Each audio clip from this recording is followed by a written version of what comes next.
아버지여, 재산 중에서 내게 돌아올 분깃을 내게 주소서 하는지라. 아비가 그 살림을 각각 나눠 주었더니 그 후 며칠이 못되어 둘째 아들이 재물을 다 모아가지고 먼 나라에 가 거기서 허랑방탕하여 그 재산을 허비하더니 다 없이한 후 그 나라에 그의 크게 흉년이 들어 저가 비로소 궁핍한지라. 가서 그 나라 백성 중 하나에게 붙여 사니 그가 저를 들로 보내어 돼지를 치게 하였는데 저가 돼지 먹는 쥐염 열매로 배를 채우고자 하되 주는 자가 없는지라. 스스로 돌이켜 가로되 내 아버지에게는 양식이 풍족한 품꾼이 얼마나 많은고 나는 여기서 주려 죽는구나. 내가 일어나 아버지께 가서 이르기를 아버지여, 내가 하늘과 아버지께 죄를 얻었사오니 지금부터는 아버지의 아들이라 일컬음을 감당치 못하겠나이다. 나를 품꾼의 하나로 보소서 하리라 하고 이에 일어나서 아버지께로 돌아가니라. 아직도 상거가 먼데 아버지가 저를 보고 측은히 여겨 달려가 목을 안고 입을 맞추니 아들이 가로되 아버지여, 내가 하늘과 아버지께 죄를 얻었사오니 지금부터는 아버지의 아들이라 일컬음을 감당치 못하겠나이다 하나 아버지는 종들에게 이르되 제일 좋은 옷을 내어다가 입히고 손에 가락지를 끼우고 발에 신을 신기라. 그리고 살찐 송아지를 끌어다가 잡으라. 우리가 먹고 즐기자. 이 내 아들은 죽었다가 다시 살아났으며 내가 잃었다가 다시 얻었노라 하니 저희가 즐거워하더라.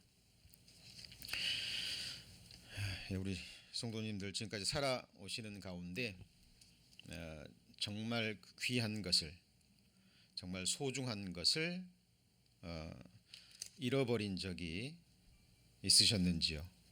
그리고 그것을 정말 잃어버렸을 때 그 심정이 어떠하셨는지요? 그리고 잃어버린 줄 알았는데 또 잃어버렸던 것을 찾았을 때 또 그때의 심정이 어떠하셨는지 기억하시리라 이렇게 생각합니다. 오늘 누가복음 15장에는 이뤄진 것에 대한 세 가지의 비유의 말씀이 기록되어 있습니다. 우리는 이 누가복음 15장에 기록된 세 가지의 비유의 말씀들을 통해서 한 영혼을 천하보다 더 귀히 여기시는 우리 하나님의 마음과 또 사랑이 어떠한지, 또 그리고 우리가 받은 구원이 또 얼마나 크고 놀라운 것인지를 발견할 수 있는 비유의 말씀입니다. 자, 첫 번째 비유의 말씀은 잃어진 양에 대한 비유죠. 거기 15장 앞에 보시면 3절입니다. 예수께서 저희에게 이 비유로 이르시되 이렇게 돼 있죠. 성경에서 비유의 말씀은 이렇게 예수님께서 비유라고 분명히 말씀하시고요. 그리고 비유라는 말씀이 없어도 누가 보든지 비유의 말씀일 수밖에 없는 이야기들이 성경에 기록되어 있죠. 그리고 비유의 말씀 중에는 어떤 특정한 사람의 이름이 기록되지 않습니다. 그냥 어떤 사람이 어느 누가 이렇게 나옵니다. 여기도 4절에 보면 너희 중에 어느 사람이 양이 100마리가 있는데 그 중에 하나를 잃으면 99마리를 들에 두고 그 잃은 것을 찾도록 찾아다니지 아니하느냐. 자, 그리고 찾은즉 즐거워 어깨에 메고 집에 와서 그 벗과 이웃을 불러 모으고 말하되 나와 함께 즐기자. 나의 잃은 양을 찾았노라 하리라. 세 가지 비유 중에서 그 중요성이나 심각성에 있어서 가장 떨어지는 이야기입니다. 자, 잃어진 양도 중요하죠. 재물이기 때문에, 재산이기 때문에. 그런데 여기 좀 우리가 이해하기 어려운 부분이 어때요? 99마리를 어디다 두죠? 우리에 두는 게 아니죠. 들에다가 그냥 버려두고 한 마리를 찾아가는 겁니다. 자, 양의 특징이 근시 아니에요. 그리고 방향성이 없습니다. 그리고 굉장히 연약해요. 그러니까 무리를 떠나고 주인을 떠나면 양은 100% 짐승의 밥이 되고 또 굶어 죽을 수밖에 없습니다. 근데 그 목자가 빨리 발견했겠죠. 자기 양이니까 100마리 중에 한 마리가 없어진 거예요.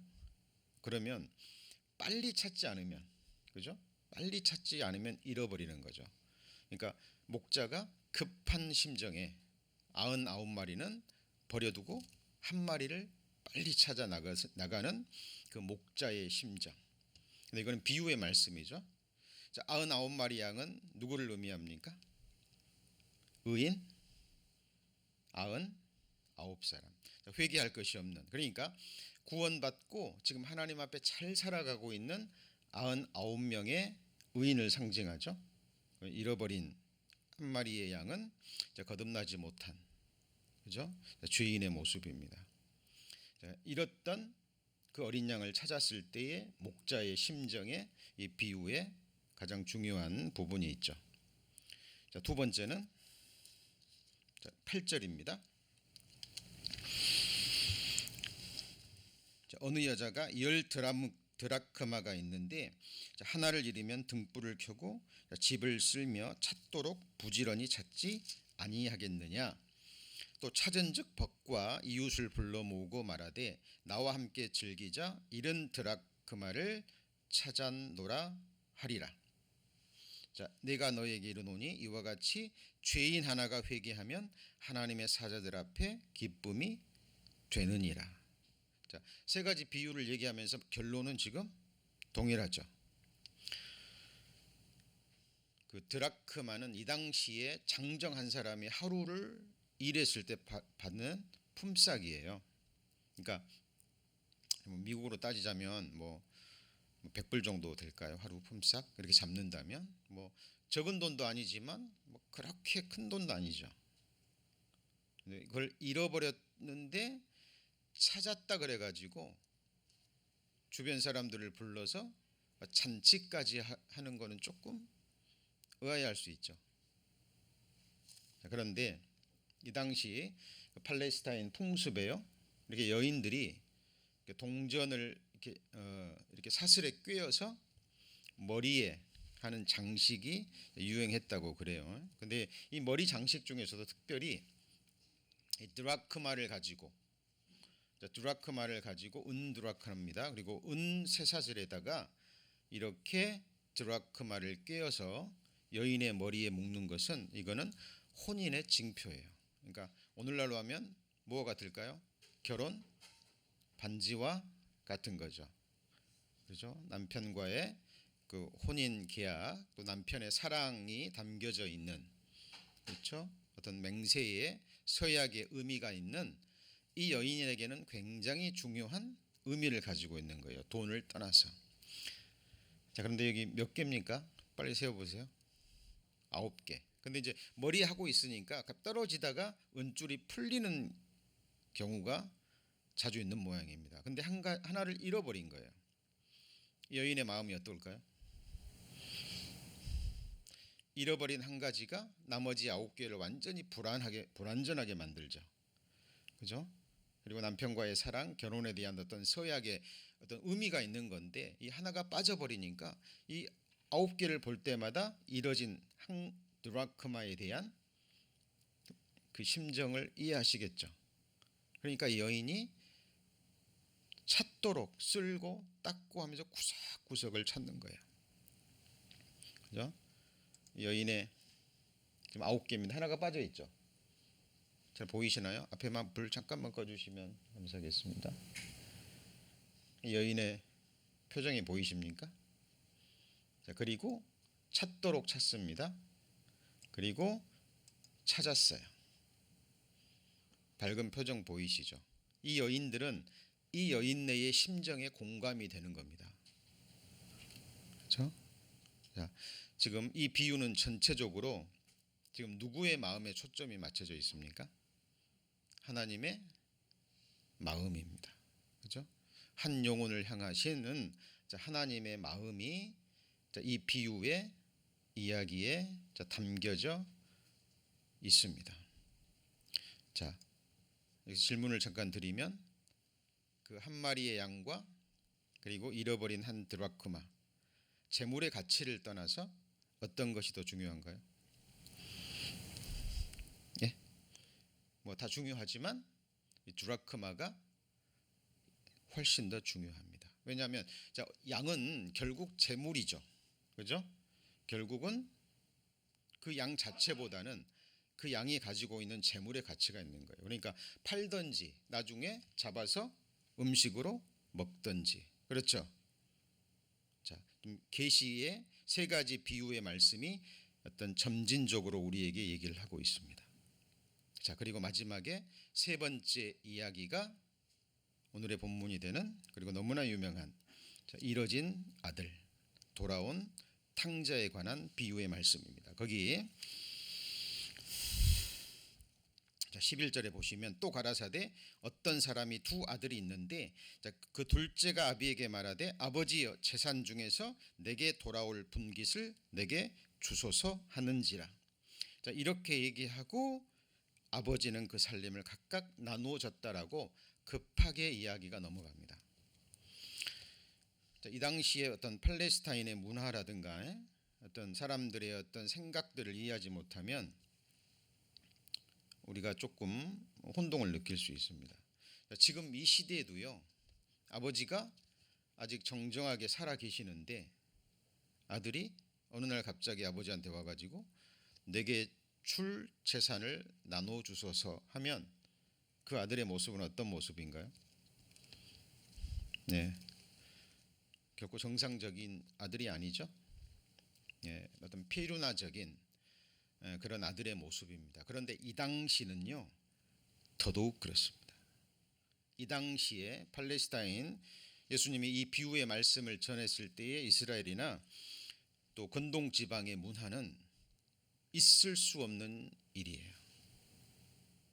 아버지와의 연을 끊겠다는 의미고 정말 아들이 아버지에게 보일 수 있는 패역한 모습 중에 하나입니다.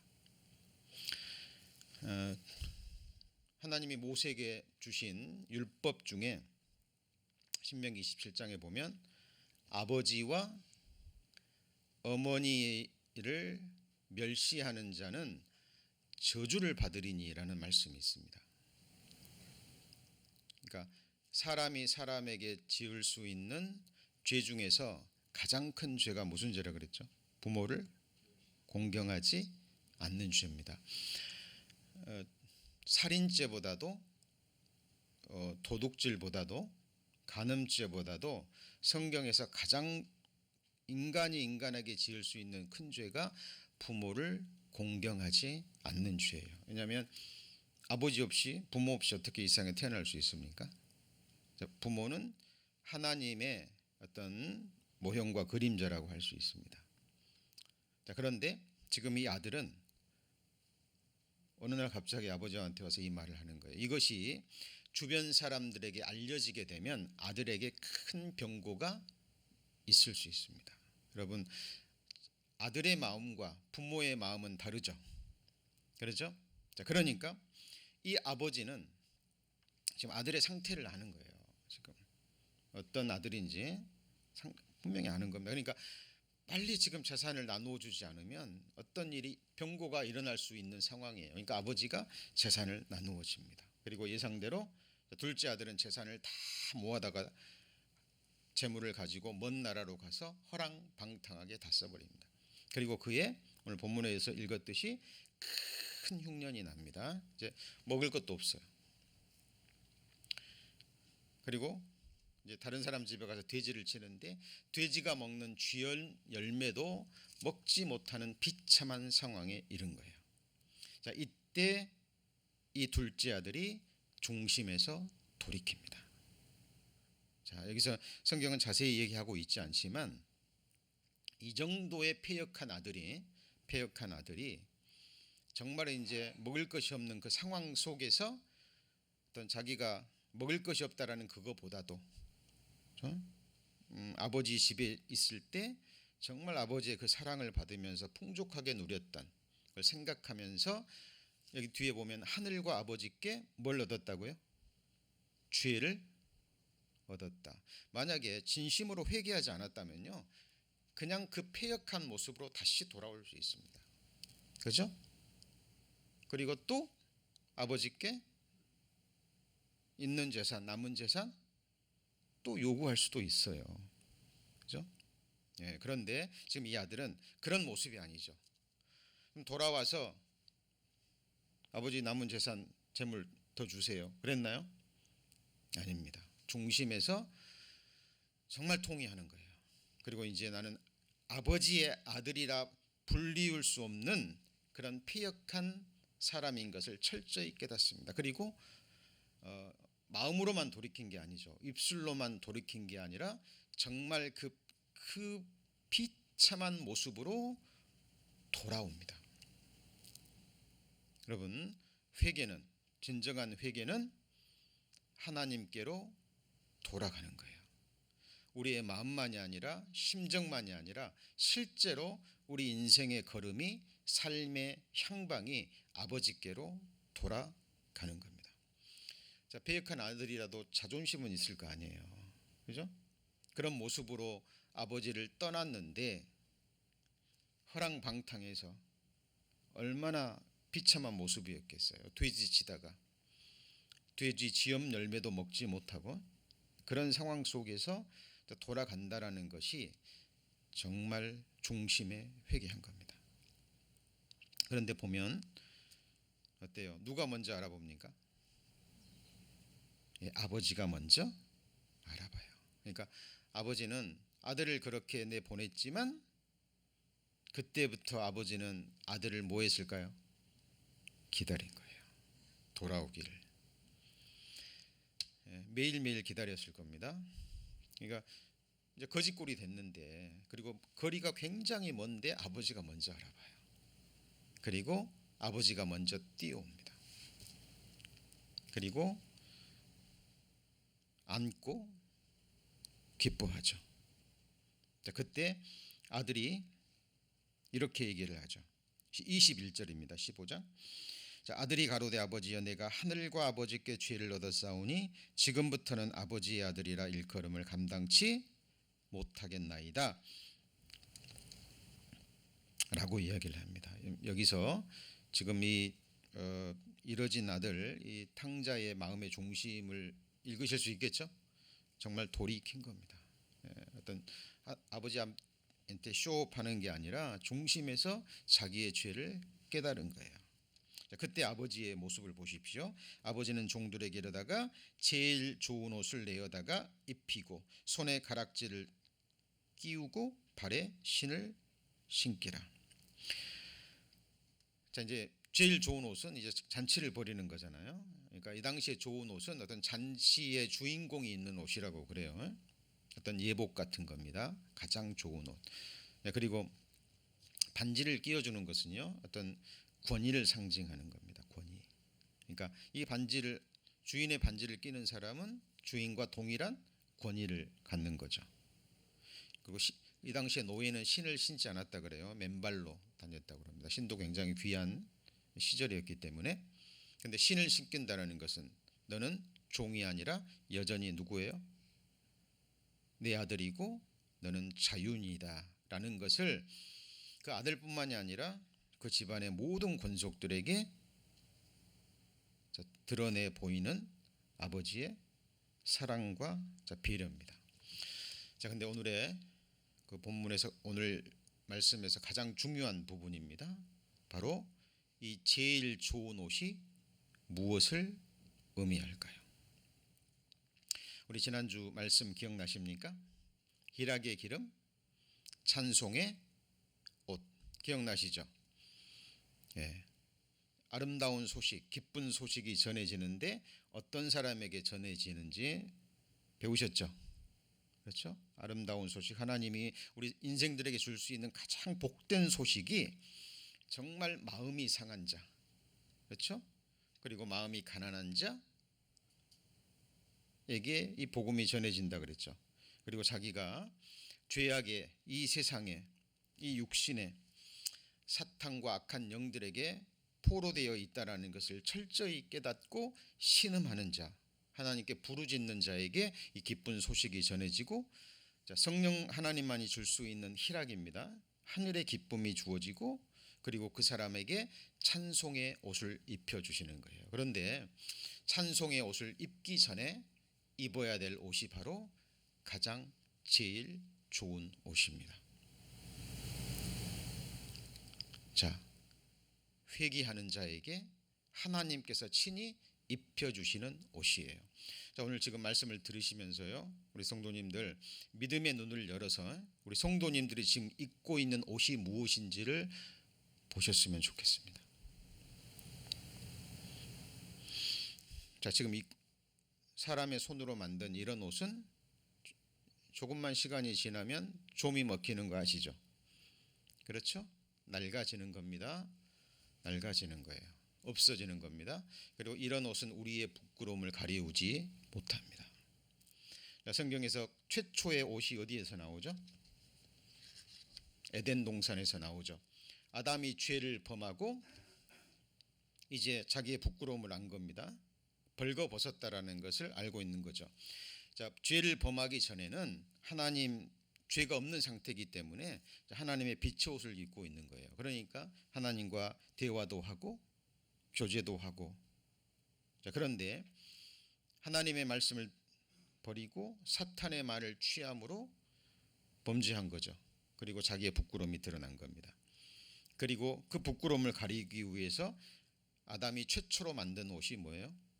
무화과 잎사귀로 옷을 해 입었습니다. 그런데 부끄러움이 가리워져요, 안 가리워져요? 가리워지지 않습니다. 아담아, 아담아, 내가 어디 있느냐라는 하나님의 질문을 듣고요, 아담은 자백해요. 자기 죄를. 내가 벗었으므로 두려워하여 숨었나이다.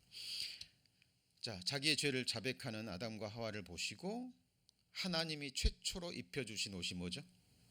가죽옷입니다. 여러분, 가죽옷은 짐승이 피를 흘려 죽어야죠.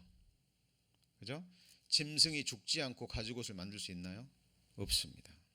아담과 하와는 봤을 거예요. 하나님이 죄를 자백할 때 짐승을 끌어다가 그 짐승을 죽이시고 피를 흘리시고 가죽을 벗겨서 아담과 하와에게 디자인해서 하나님이 처음부터 끝까지 다 만드시고 하나님이 아담과 하와에게 입혀주신 최초의 옷, 그것이 무슨 옷이에요?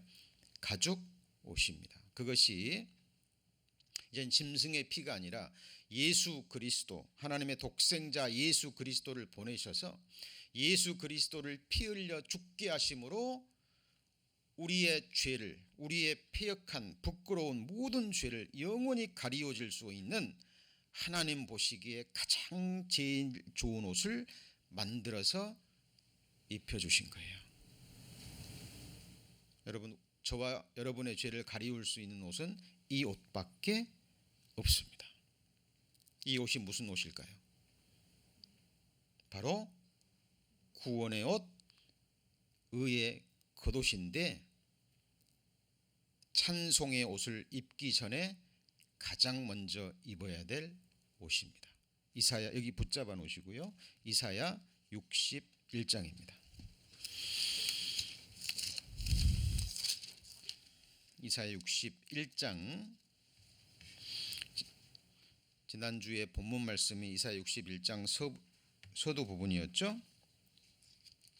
이사야 61장 10절입니다. 이사야 61장 10절 1042페이지. 자, 내가 여호와로 인하여 크게 기뻐하며 내 영혼이 나의 하나님으로 인하여 즐거워하리니, 같이 읽습니다. 이는 그가 구원의 옷으로 내게 입히시며 의의 겉옷으로 내게 더하심이 신랑이 사모를 쓰며 신부가 자기 보물로 단장함 같게 하셨음이라. 자, 이사야 선지자가 기뻐하는 이유는 다른 게 아니죠. 내가 여호와로 인하여 크게 기뻐하며 내 영혼이 나의 하나님으로 인하여 즐거워하리니. 자, 우리 성도님들의 기쁨의 원인과 대상이 누구이며 무엇입니까? 여러분, 우리의 기쁨의 원인과 대상이요, 이 세상 것이라면 세상 것이 사라질 때 사람은 좌절하고 낙담하고 그것으로 인한 모든 즐거움은 한순간에 사라져 버립니다. 여러분, 사람이 즐거움의 기쁨의 원인과 대상이라면, 그죠? 그 사람과의 관계에 문제가 생길 때, 혹은 사람은 결국은 이별할 수밖에 없죠. 그렇죠? 부모 자식도, 부부간도, 형제지간도 언젠가는 헤어지는 겁니다. 갈라지는 거예요. 부부도 결국은 뭐가 갈라놓죠? 죽음이 갈라놓습니다. 귀한 자식들도 때가 되면 부모를 떠나는 것이 성경의 이치죠. 자, 우리 성경 속의 믿음의 선진들의 기쁨의 원인과 대상은 오직 자기를 지으시고 자기를 구원해 주신 하나님을 인한 기쁨이었습니다. 자, 이 말은 우리가 사람을 기뻐하지 말라는 말이 아니에요. 주 안에서 우리는 얼마든지 기뻐하고 즐거워할 수 있습니다. 그러나 우리의 영원하고 완전하고 유일한 기쁨의 원인과 대상은 아니라는 거예요. 소중한 사람들도, 소중한 친구들도, 가족들도, 소중한 형제 자매들도 주 안에서 하나님이 주신 하나님을 인한 기쁨 안에 다 포함이 되는 거죠. 자, 이사야 선지자가 지금 기뻐하는 것은 하나님을 인하여입니다. 그런데 이사야 선지자는 700년 후에 오실 예수 그리스도, 자기의 죄를 짊어지고 죽어주시고 자기에게 구원의 옷을 입혀주실 그 하나님을 인하여 기뻐하고 있는 거예요. 여기 보면 그가 구원의 옷으로 내게 입히시며 그의 겉옷으로 내게 더하심이 그랬죠. 자, 구원의 옷, 의의 겉옷, 사실 표현이 다를 뿐이지 같은 말입니다. 옷의 가장 먼저의 그 역할이 뭡니까? 가리우는 거죠. 그렇죠? 자기 신분을 드러내고 위치를 드러내고 그런 건 두 번째, 세 번째고요. 가장 옷의 첫 번째 목적은 부끄러움을 가리우는 겁니다. 그게 옷의 첫 번째 목적이에요. 이 구원의 옷은 자기의 모든 죄, 패역한 죄를 가리워주는 겁니다. 근데 죄는요, 율법을 범한 거잖아요. 근데 율법은 하지 말라는 것을 했을 때도 죄죠. 근데 하라는 것을 안 한 것도 죄예요. 그리고 율법을 가장 크게 보면 하라는 것을 하지 않는 겁니다. 그렇죠? 그러니까 구원의 옷은 우리의 죄를 가리운다라는 의미가 더 강하지만 의의 겉옷이라는 것은 모든 율법을 다 지킨 것으로 보시는 거예요. 하나님의 율법을 하지 말라는 것은 한 번도 안 했고 하라는 것은 완전히 다 했다라는 징표로 입혀주시는 옷이 바로 무슨 옷이에요? 의의 겉옷이에요. 같은 말이에요. 자, 그런데 여쭤보죠. 하나님의 율법을 한 번도 어기지 않고 하지 말라는 것은 한 번도 안 하고 하라는 것은 탄생부터 죽음까지 완벽하게 율법을 지키신 분은 오직 누구뿐이죠? 예수 그리스도예요. 하나님이 우리에게 아들을 주셨다, 그 말은 희생 제물로 주셨을 뿐만 아니라 아들이 가지고 있는 우리와 같은 육신을 입고 오셔서 실제로 육체의 삶으로 율법을 완성하신 예수 그리스도의 흠없고 완전한 의로움을 우리에게 덧입혀 주셨다는 거예요. 지금 저와 여러분이 입고 있는 옷이 바로 구원의 옷, 의의 겉옷, 한마디로 예수 그리스도로 옷 입은 겁니다. 예. 여러분, 이 옷을 입고 있는지 육신의 눈으로는 안 보입니다. 믿음의 눈으로, 하나님의 말씀을 믿는 믿음의 옷으로 눈으로 보셔서 확인할 때 구원의 확증이 다시 한번 이루어지는 거죠.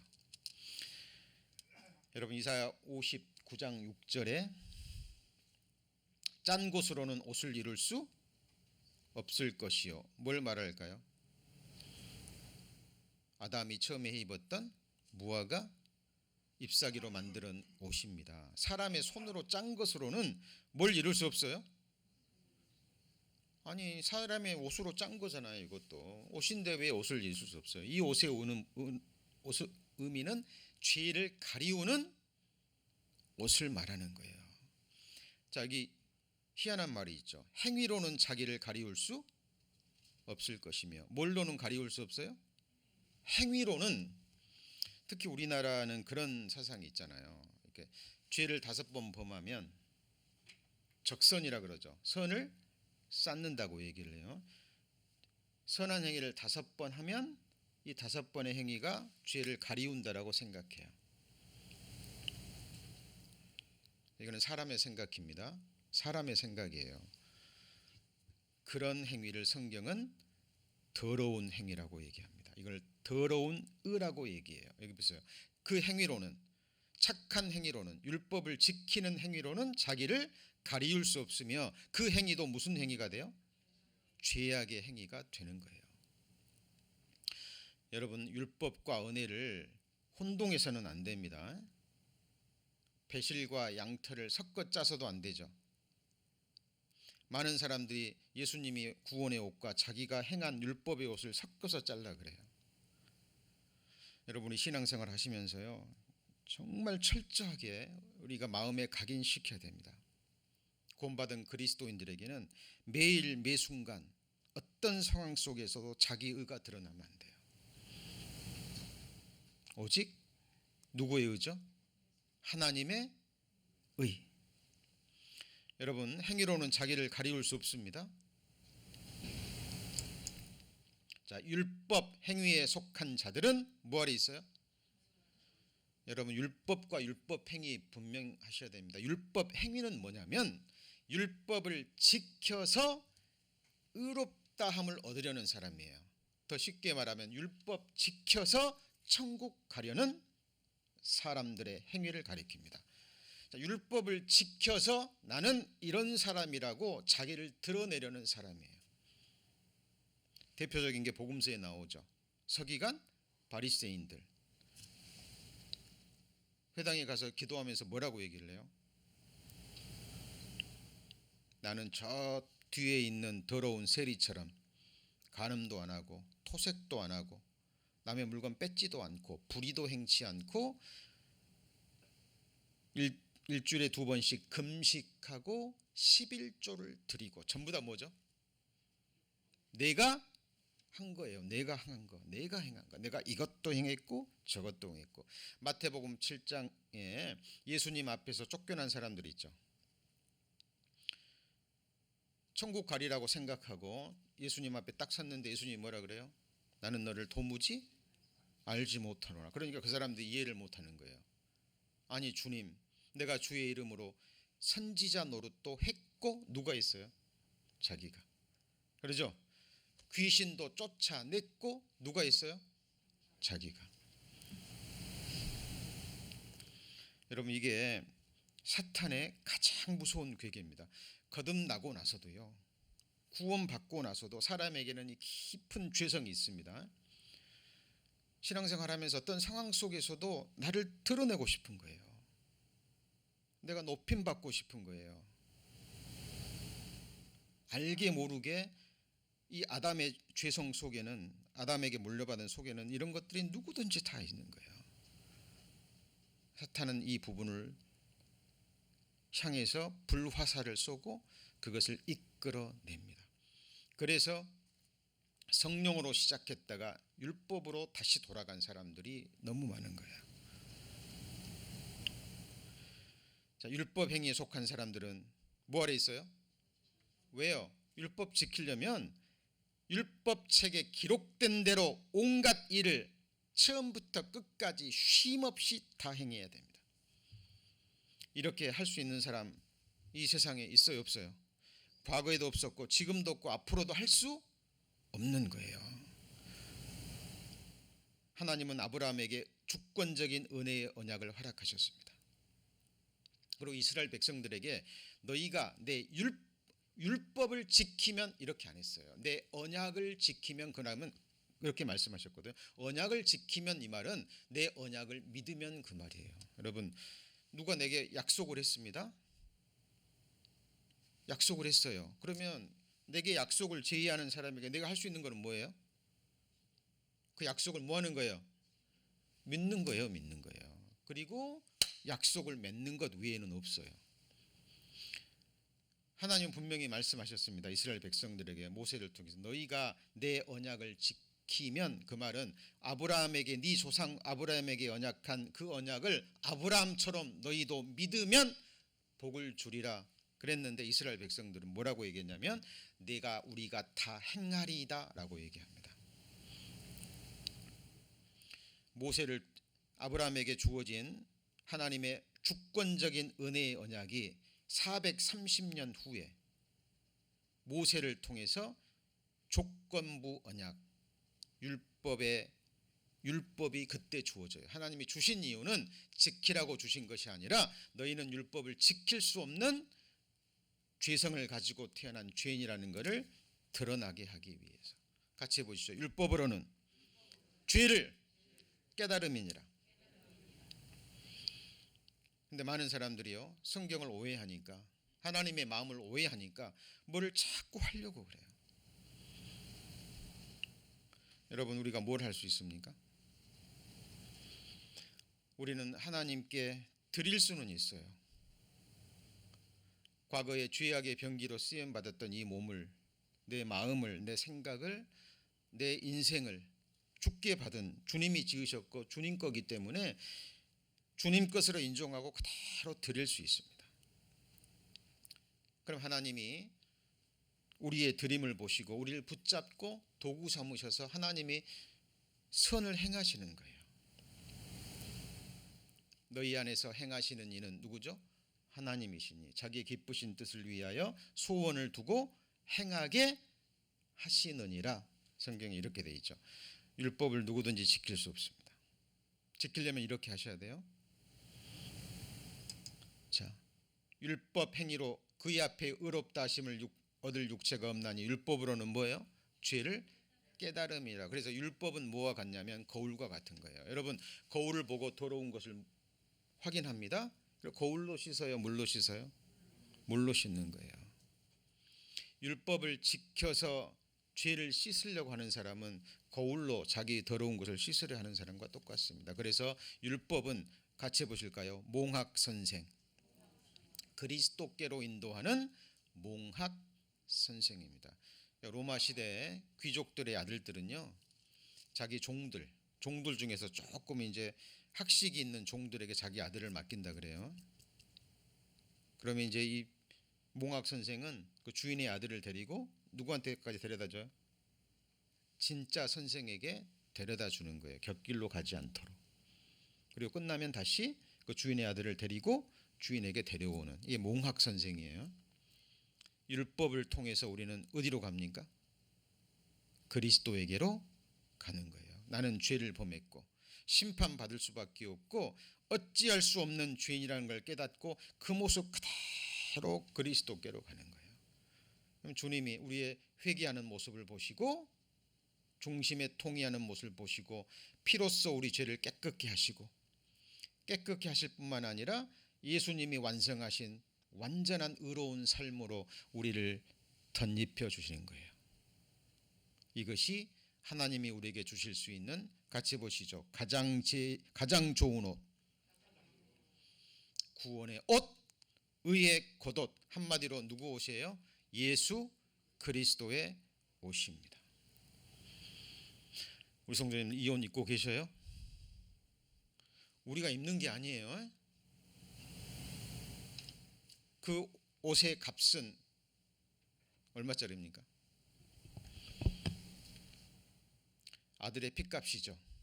생명 자체 되시는 하나님과 본체 되시는 예수 그리스도의 피가 흘려져서 생명의 값을 치루어져야만 만들어질 수 있는 옷인 거예요. 값으로 따질 수 없는 최고의 옷입니다. 값을 지불하시고 하나님이 디자인하셔서 하나님이 입혀주신 옷 입고 있습니까? 예, 믿음의 눈으로 그것을 입고 있는 것을 확인할 수 있는 분들은 가장 복된 사람들입니다. 그러므로 사람이 의롭다 하심을 얻는 것은 율법의 행위에 있지 않고 뭐로 돼요? 믿음으로 되는 줄을 우리가 인정하노라. 자, 이 말씀도 잘 이해하셔야 됩니다. 대저 우리는 다 부정한 자 같아서 우리의 의는 뭐라고요? 다 더러운 옷. 여러분, 하나님이 말씀하셨죠. 이 우리의 의가 다 필요 없다라는 거 아니에요. 너희의 의는 너희에게 유익할 뿐이라.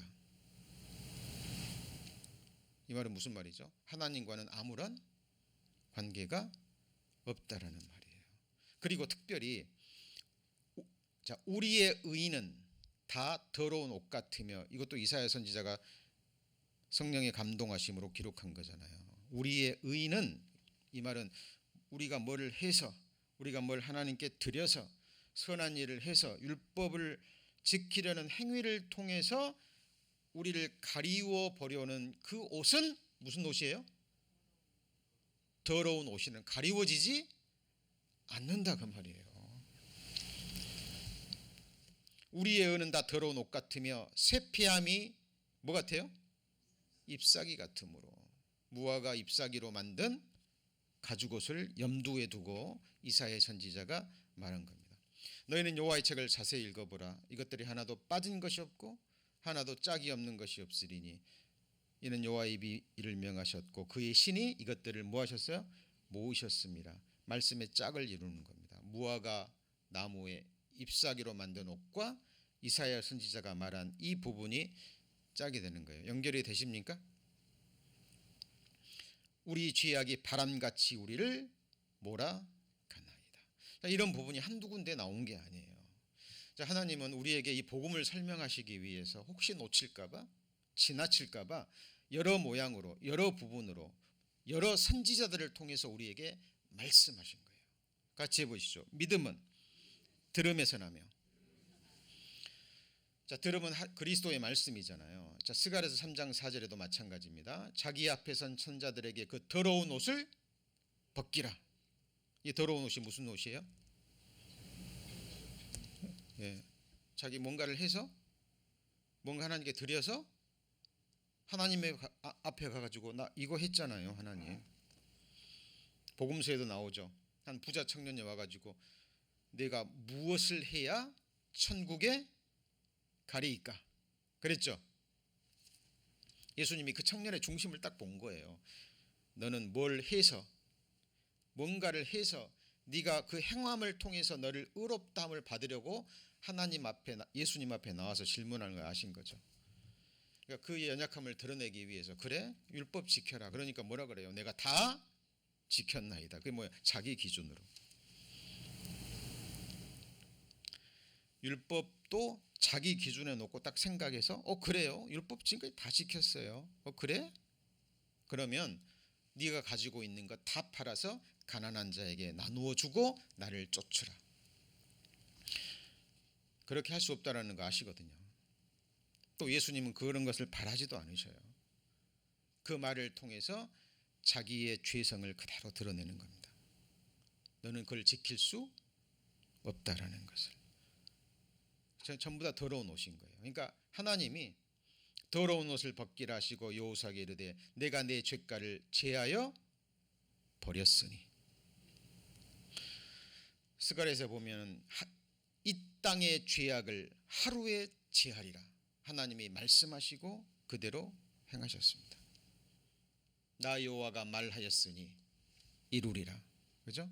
여러분, 사람의 말은 시건하지 않는 경우도 있지만 시건하는 경우도 많죠. 맞습니까? 예. 그런데 하나님은 시건치 않으시는 분입니다. 예. 그리고 죄가를 제하여 버렸으니. 그럼 우리가 질문할 수 있죠. 이 스가랴 선지자가 이 말씀 기록할 때는 예수님이 오시지도 않을 때예요. 맞죠? 근데 이것이 하나님의 시각입니다. 하나님은 창세전에 어린 양을 죽이셨어요. 언제 죽이셨다고요? 성경 다른 곳에는 창세로부터라는 말도 나옵니다. 결국 그 말이에요. 더 나아가서 영원 전에, 역사가 시작되기도 전에, 하나님이 천사들도 만들기 전에, 아담도 만들기 전에, 이 우주 만물도 창조하기 전에, 영원 전에 하나님은 모든 것을 다 아시고 아담과 아담의 후손들이 범죄할 것을 아시고 그 영혼들을 구속하시기 위해서 그 답은 어린 양을 죽이는 것밖에 없어요. 자기 독생자 성자 하나님을 죽이는 것밖에 없어요. 그래서 우리를 사랑하셔서 영원 전에, 창세 전에 자기 아들을 자기 마음에서 뭐 하셨어요? 죽이신 거예요. 같이 해보시죠. 창세로부터 죽임을 당한 어린 양의 생명책에 그 이름이 기록되지 못한 자는 결국 적 그리스도에게 경배하게 되어 있습니다. 여러분, 하나님은 우리처럼 인생이 아니에요. 그렇죠? 시간과 공간과 물질 속에 갇혀 살아가지고 한 치 앞을 알지 못하는,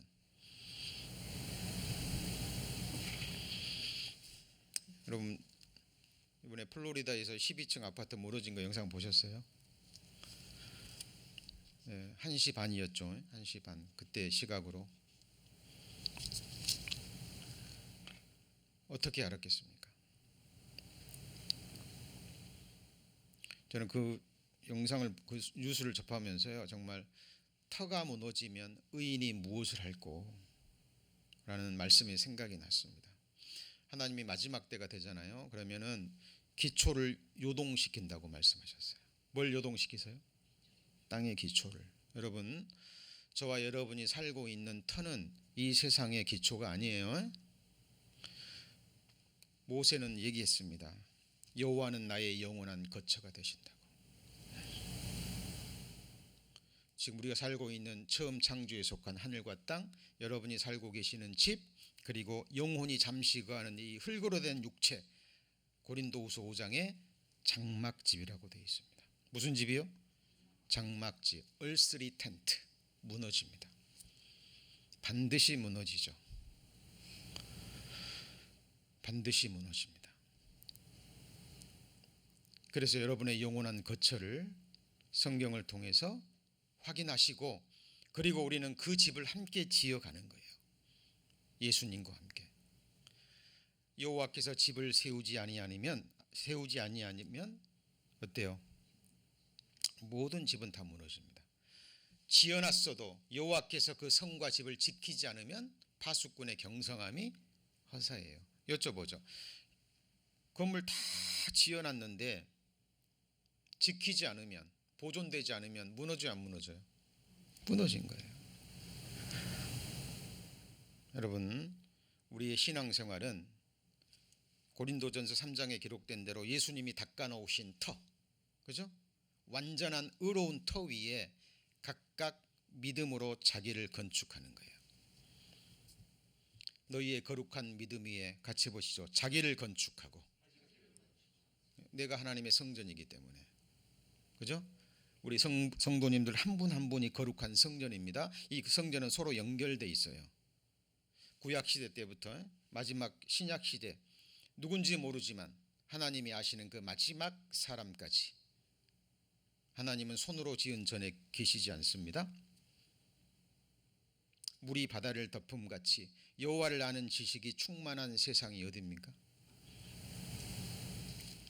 우리의 마음, 구원받은 그리스도인들의 심령과 마음과 삶이에요. 물이 바다를 덮음같이 여호와의 영광을 인정하는 것이 가득한 진짜 세상이 어딜까요?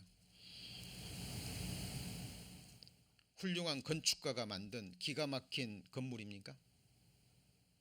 하나님은 손으로 만든 성전에 계셔요? 네? 안 계셔요.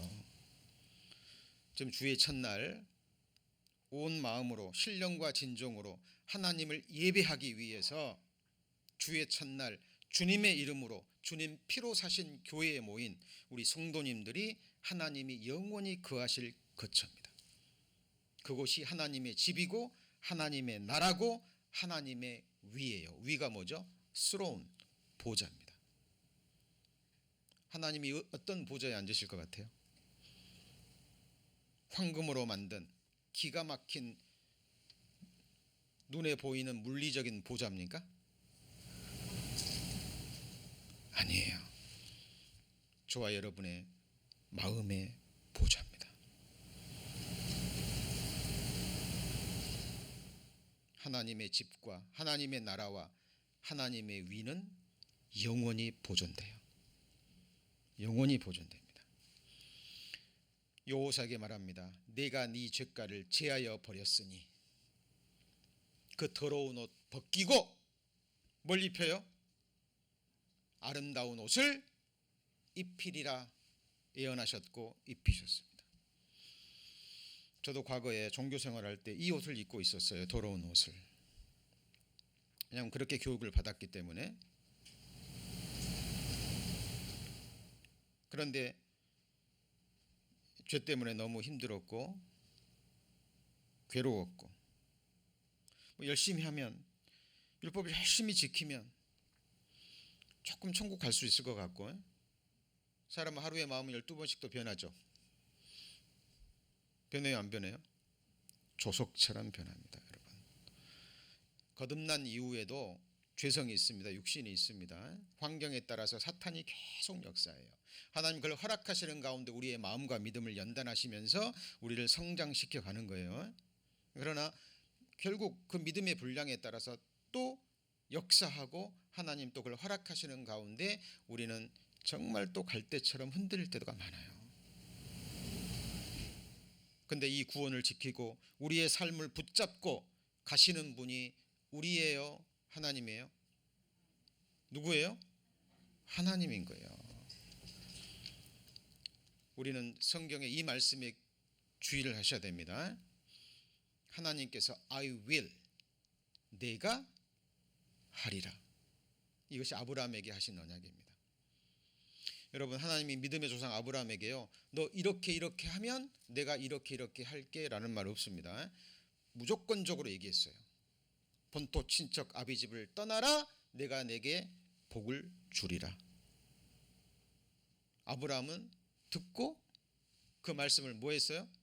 믿었어요. 아브라함의 행함은 자기를 드러내기 위한 율법 행위가 아니라 하나님의 말씀을 믿었기 때문에 행한, 같이 해보시죠, 믿음의 행위. 여러분, 율법 지켜서 뭘 해서 자기를 드러내고 의롭게 하고 천국에 가려는 행위가 아니라 하나님이 말씀하셨고 그 말씀을 믿었기 때문에 나오는 행위가 있는 거예요. 완전히 다른 거예요. 그러니까 유대인들이 자기를 아브라함의 후손이라고 얘기하잖아요. 그러니까 예수님이 너네들 아브라함의 후손이라고 말하지 마. 너희가 진짜 아브라함의 후손이면 아브라함의 행위를 할 것이거늘. 이건 뭐예요? 믿음의 행위인 거예요. 그죠? 자, 하나님이 우리에게 더러운 옷을 입고 있다면 다 벗기십니다. 그리고 완벽한 의로운 아름다운 옷으로 입히는 거예요. 이 아름다운 옷이 가장 제일 좋은 옷, 무슨 옷이에요? 의의 겉옷, 구원의 옷. 맞습니까? 네. 이거 입고 계시죠? 네. 확인하시면 되는 거예요. 그리고 이 말씀을 모르셨다라도 지금 이 순간이라도 내 죄 철저히 깨달으시고 돌이키시면 우리가 할 일은 여기까지예요. 그리고 구원받기를, 이 구원의 옷을 입기를 갈망하는 사람에게 하나님이 한순간 뭐 하셔요? 입혀 주시는 겁니다. 자, 이사야 44장 22절에도 이런 말씀이 있습니다. 내가 내 허물을 빽빽한 구름에 사라진 같이 내 죄를 안개에 사라진 같이 도말하였으니 너는 내게로 뭐예요? 돌아오라. 내가 너를 구속하였습니다. 자, 우리 오늘 본문 이뤄진 탕자의 이야기에서 가장 중요한 부분이 그 제일 좋은 옷과, 근데 제일 좋은 옷을 입을 수 있었던 것은 회개하고 실제로 뭐 했어요? 돌아왔기 때문에 그래요. 하나님이 말씀하십니다. 내가 내 허물을 빽빽한 구름에 사라진 같이 내 죄를 안개에 사라진 같이 도말하였으니 너는 내게로 돌아오라. 내가 너를 구속하였습니다. 우리나라 최초의 선교사 김성준 선교사가 이 말씀으로 구원함을 받고 브라질 선교 그 아마존 그 선교로 뛰어드신 분이죠. 청년 시절에 죄 때문에 고민하다가 이 말씀을 읽으면서 구원을 받은 거예요. 도말하였으니. 도말이 뭐죠? 페인트 해버리는 거예요. 여러분 더러운 거 묻어있으면 페인트하면 없어지는 거죠. 저와 여러분의 죄 있는데 그것을 덮어버린 거죠. 맞습니까? 하나님이 구원의 복음을요 여러 각도의 여러 모양으로 말씀하신 거예요. 구원의 옷으로 입히셨고 여기는 뭐예요? 도말 해버린 거예요. 피로써. 자, 돌아오면 도말합니까? 도말하였으니 돌아오는 거예요? 예. 돌아가는 게 뭐예요? 믿는 겁니다. 왜 믿습니까? 사실이니까. 자, 인자와 진리로 인하여 죄악이 속하게 되고, 이게 무슨 말일까요? 자, 같이 해보시죠. 인자와 진리로 죄악이 속하게 되고. 인자가 뭐냐면 하나님의 자비하심과 사랑이에요. 진리는 뭘까요? 사랑하셔서 독생자 보내셔서 우리 죄를 깨끗게 하셨다라는 것이 뭐예요? 진리인 거예요. 하나님이 독생자 보내셔서 우리를 죽이신 것은 뭐 때문에 그래요? 사랑 때문에. 우리를 향한 사랑. 그게 인자입니다. 하나님의 자비하심과 사랑. 인자와 진리로 인하여 죄악이 속하게 되고 갚아지게 됐다 그 말이에요. 속한다라는 것은 갚는다 그 말입니다. 죄를 빚으로 따진다면 빚값을, 죄의 값을 누가 갚아진 거예요? 예수님이 빚값으로 뭐 한 거예요? 갚아주신 거예요. 그러니까 성경에 옷으로 덧입혔다, 도말했다, 빚으로 뭐 했다요? 죄빚을 뭐 했다고요? 갚았다. 여러 가지 표현으로 복음 놓칠까 봐. 여러분 무언가를 해서 뭔가를 드려서 하나님 앞에 의롭다함을 받으려고 해서는 안 돼요. 그러죠? 그리고 구원받은 이후에 우리가 뭔가를 드려도 하나님 앞에 뭘 해도요 감사하기 때문에. 뭐 하기 때문에요? 감사하기 때문에. 여호와께 내게 주신 은혜를 내가 무엇으로 보답할꼬. 갚을 수는 없지만 주어진 형편 안에서 지극히 작은 일. 하나님은 우리에게요 큰 일 하라고 말씀하지 않으셨습니다. 왜냐하면 아시거든요. 우리 인생을. 우리의 체질을 아셔요. 우리가 얼마나 연약한 존재인지 아십니다. 그러니까 너희가 처한 환경에서 그곳이 죄 짓는 곳이 아니라면 있는 곳에서 가장 가까운 사람에게 가장 지극히 작은 일, 그걸 행할 때 하나님이 뭐 하실까요? 기뻐하시는 거예요. 그거는 율법의 행위가 아니라 이제 우리가 하나님을 기쁘시게 하기 위해서입니다. 여러분, 저와 여러분의 죄 이미 창세 전에 우리의 죄를 하나님이 누구에게 옮기셨어요? 예수님에게. 보라, 세상 죄를 지고 가는 하나님의 어린 양이로다. 보이셔요? 믿음으로? 그 말이 진리이기 때문에 저와 여러분의 죄 누구한테 옮겨졌어요? 예수님에게. 지금 죄 있어요, 없어요? 옮겨졌잖아요. 맞죠? 죄가 없는 겁니다. 그리고 예수님의 의로움으로 덧입혀 주신 거예요. 천국 가기에 부족함이 있어요, 없어요? 없습니다. 우리가 천국 가기 위해서 할 수 있는 것은 아무것도 없어요. 이 사실을 그냥 믿는 겁니다. 그래서 구원은 선물입니다. 이 구원이 너희에서 난 것이 아니요 하나님의 선물이라. 행위에서 난 것이 아니니 아무도 자랑치 못합니다. 자랑할 것은 예수 그리스도의 십자가입니다. 자랑할 것은 예수님이 나 같은 죄인 위해서, 독생자 예수님이 나 같은 죄인 위해서 구원하기 위해서 목숨 버려서 피 흘려 주셨다라는 것, 우리는 자랑할 수 있어요, 없어요?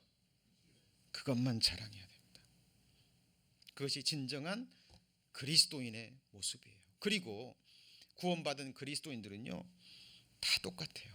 그리고 성숙한 그리스도인일수록 자기는 1만 달란트 빚진 자였습니다. 맞습니까? 맞죠? 그럼 다른 형제자매들은 몇 달란트요? 100 달란트. 그렇죠? 우리가 구원받은 이후에 서로 누가 잘했네 못했네 또 따지고 거기서 또 편가르고 또 정죄하고 판단하는 일 될까요 안 될까요? 네?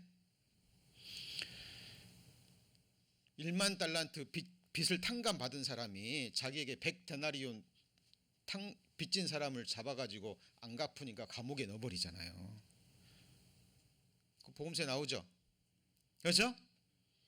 그것이 은혜로 구원받고 다시 다른 사람에게는 율법으로 돌아서는 거예요. 근데 이런 모습이요 남에게 있는 게 아니라 누구 안에 있어요? 네? 예, 내 안에 있는 것만 보시면 돼요. 그것도.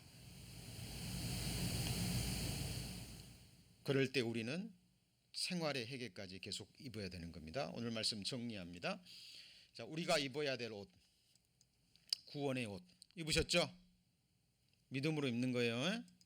자, 같은 의미입니다. 의의 겉옷. 이 옷을 입어야 그 다음에 입을 수 있는 옷이 뭐죠? 찬송의 옷입니다. 그 역대하 20장에 보잖아요. 그럼 모압과 암몬 자손이 그 여호사밧을 치기 위해서 대군을 이끌고 옵니다. 여호사밧이 믿음의 사람이에요. 그때 하나님 앞에 기도하죠. 우리를 치러 오는 저 큰 무리를 대적할 능력도 없고 같이 보시죠. 어떻게 할 줄도 알지 못하고 오직 주만 바라보나이다. 여러분 그것이 우리의 기도해야 돼요.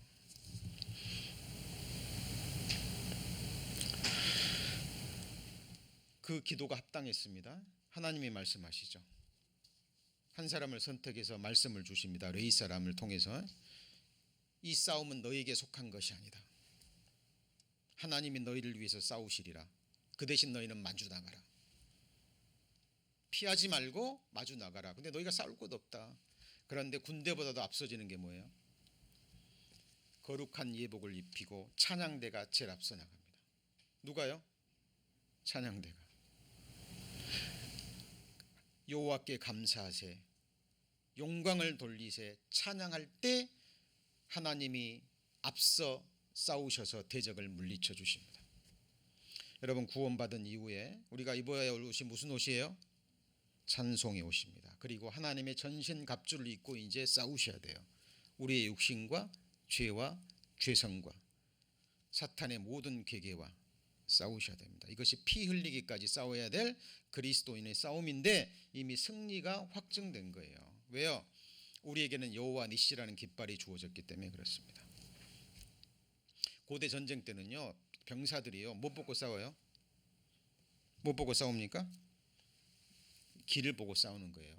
기가 아직 세워져 있으면 전쟁이 끝나지 않은 겁니다. 그러니까 이 기수들 옆에는요 정말 싸움 잘하는 그 무사들이 집중이 배치된다 그래요. 그래서 이 사람이 쓰러지면 또 다른 사람이 기를 들고 군사들은요 그 기를 보고 전쟁 안 끝났구나. 근데 이게 딱 쓰러지면요 군사들의 사기는 확 떨어지는 거예요. 그죠? 여러분 우리에게 세워진 깃발은 누구의 깃발이에요? 여호와의 니시. 승리는 누구 거죠? 우리 것입니다. 여러분 그동안에 여러분의 체험을 하나님의 말씀과 비교하시면 안 돼요. 그동안 문제는 하나님이 아니라 우리의 뭐였습니까? 우리의 믿음 없음이에요. 문제는 항상 우리입니다. 여러분 내 자신에게서 문제를 찾지 않으면 답이 있을까요? 없을까요? 없습니다. 여러분. 자, 인간 관계도 마찬가지입니다. 부부 관계도 마찬가지고 직장에서의 문제도 마찬가지고요. 결국 내게서 문제를 찾아야 돼요. 이것이 우리 주님 앞에 그리스도인들이 싸워야 될 가장 큰 싸움이라고 저는 생각합니다. 가장 힘든 싸움이에요. 그것이 바로 우리 안에 아말렉이고 보이지 않는 우리 육신 안에 가증한 7 족속입니다. 여러분, 우리의 싸움은 혈과 육이 아닙니다. 세상과 사탄 마귀와 내 안의 육신이에요. 여러분 잊지 마십시오. 그래서 구원의 옷과 의의 겉옷을 입은 사람은 이제 찬송의 옷과 찬송하면서 하나님의 전신갑주를 입으셔야 됩니다. 그리고 마지막에 입어야 될 옷이 무슨 옷이에요? 세마포, 그리고 영화로운 부활의 몸입니다. 자, 다음 시간에 이 찬송의 옷부터 자, 하나님의 전신갑주, 세마포, 영화로운 부활의 몸, 이제 구원의 옷과 의의 겉옷을 입은 사람이 주님 앞에 갈 때까지 우리의 신앙생활이 무엇인지, 자, 그 부분에서 우리 함께 한번 공부해 보고자 합니다. 마지막에는 입어야 될 최고의 옷이 뭐냐면 영화로운 부활의 몸이에요. 이걸 성경에서는 덧 입는다라고 표현합니다. 다음 주일 시간에 배울 겁니다. 자, 그리고 이 말씀 마지막으로 한번 읽겠습니다. 내가 그 제사장들에게 구원으로 입히리니 그 성도들은 즐거움으로 외치리로다. 자, 주의할 게 뭐냐면 같이 해보시죠. I will, 내가 하리라. 여러분, 여기 우리의 믿음은 여기 있어야 돼요. 우리의 믿음은 여기 있어야 됩니다. 하나님이 하시겠다고 말씀하시면 하나님은 뭐 하셔요? 하십니다. I will. 누구에게요? 제사장들에게. 왕같은 제사장들, 택하신 족속이요 하나님의 나라인 우리들에게 하나님이 이렇게 하시겠답니다. 성령의 감동하심으로 기록된 말씀은 곧 하나님이죠. 여러분, 우리 마음속에 마지막으로 남겨져야 할 것은 설교자도 아니요, 설교 중에 나온 재밌는 예화도 아니요, 결국 우리 마음판에 새겨져야 될 것은 같이 보시죠. 기록된 말씀, 오직 말씀만 새겨지면 됩니다. 기도하시겠습니다. 하나님,